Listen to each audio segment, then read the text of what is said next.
Today is Read a Fairy Tale Day, and fairy tales are not always happy. And I'm going to read one today that's probably the saddest story I've ever read in my life. Hans Christian Andersen, The Steadfast Tin Soldier.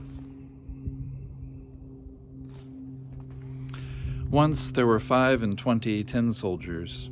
They were all brothers because they had been made from the same old tin spoon. With their rifles sticking up over their shoulders, they stood at attention, looking straight ahead in their handsome red and blue uniforms. "Tin soldiers!" were the first words they heard in this world, and they had been shouted happily by a little boy who was clapping his hands because he had received them as a birthday gift.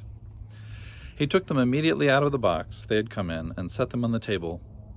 They were all exactly alike except one who was different from the others because he was missing a leg. He had been the last one to be cast, and there had not been enough tin. But he stood as firm and steadfast on his one leg as the others did on their two. He is the hero of our story. Of all the many toys on the table, the one you noticed first was a pasteboard castle. It was a little replica of a real castle, and through its windows, you could see right into its handsomely painted halls. In front of the castle was a little lake surrounded by trees. In it, swans swam and looked at their own reflections because the lake was a glass mirror. It was all very lovely. But the most charming part of the castle was its mistress. She was a little paper doll, and she was standing in the entrance dressed like a ballerina. She had a skirt of white muslin and a blue ribbon draped over her shoulder, which was fastened with a spangle that was almost as large as her face. The little lady had her arms stretched out as if she were going to embrace someone. She stood on one leg, and at that, on her toes, for she was a ballet dancer. The other she held up behind her in such a way that it disappeared under her skirt, and therefore the soldier thought that she was one-legged like himself. She would be a perfect wife for me, he thought, but I am afraid she is above me. She has a castle, and I only have a box that I must share with 24 soldiers. That wouldn't do for her. Still, I would like to make her acquaintance. And the soldier lay down full length behind a snuff box. From there, he could look at the young lady who was able to stand on the toes of only one leg without losing her balance. Later in the evening, when it was the children's bedtime, all the other tin soldiers were put back in the box. When the house was quiet and everyone had gone to bed, the toys began to play. They played house and hide and seek and held a ball. The 24 tin soldiers rattled inside their box. They wanted to play too, but they couldn't get the lid off. The Nutcracker turned somersaults, and the slate pencil wrote on the blackboard. They made so much noise that the Canary woke up and recited his opinion of them all in verse. The only ones who didn't move were the ballerina and the soldier. She stood as steadfast on her toes of her one leg as the soldier did on his. His eyes never left her, not even for a moment did he blink or turn away. The clock struck 12. Pop! The lid of the snuff box opened, and out jumped a troll. It was a jack-in-the-box. "Tin soldier!" screamed the little black troll. "Keep your eyes to yourself." The tin soldier acted as if he hadn't heard the remark. "You wait until tomorrow," threatened the troll, and disappeared back into its box.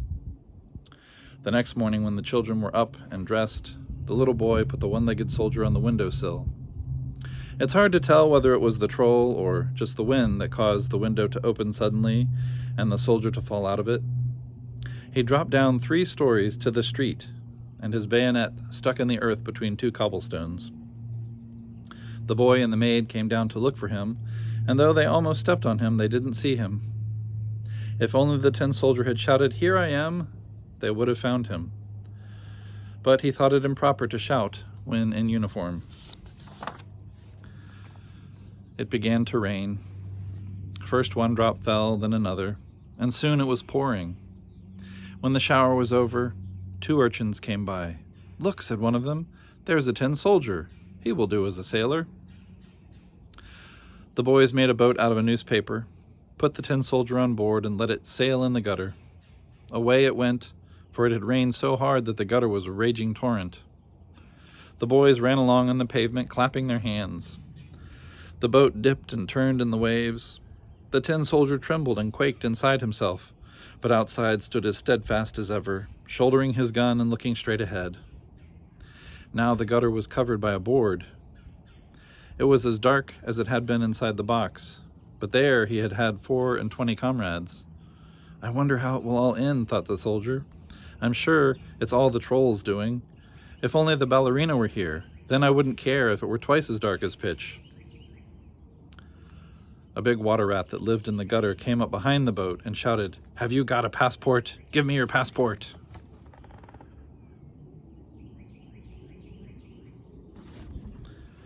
The tin soldier didn't answer, but held more firmly onto his rifle. The current became stronger, and the boat gathered speed.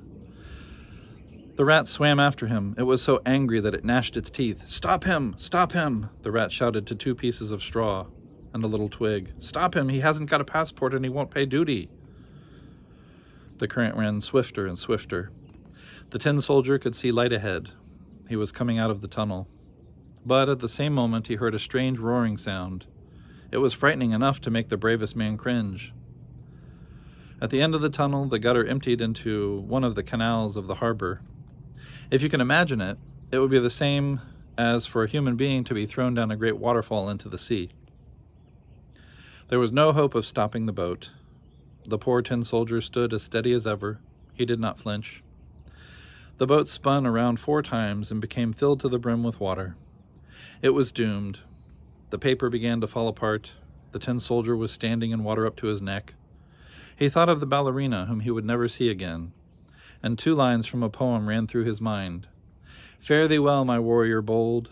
Death comes so swift and cold." The paper fell apart, and the tin soldier would have sunk down to the mud at the bottom of the canal had not a greedy fish swallowed him at just that moment.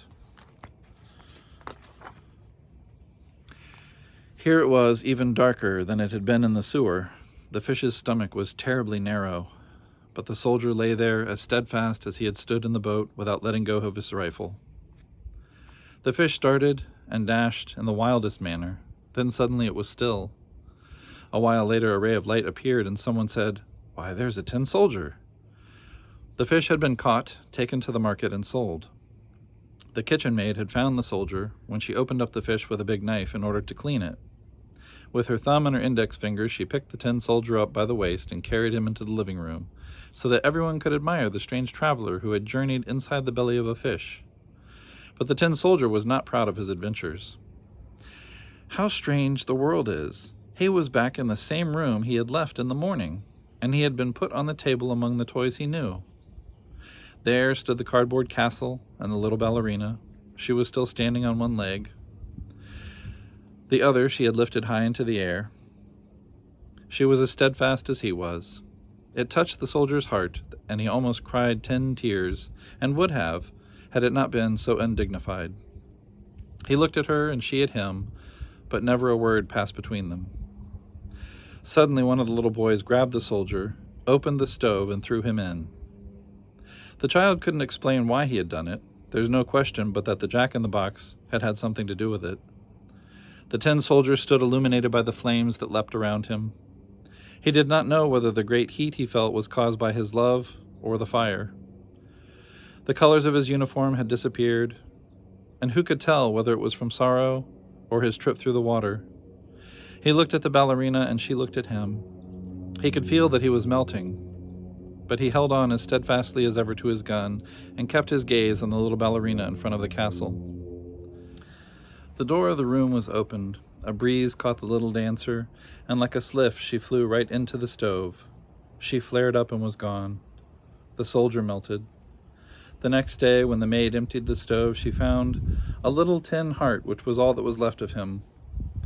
Among the ashes lay the little metal spangle from the ballerina's dress. It had been burned as black as coal.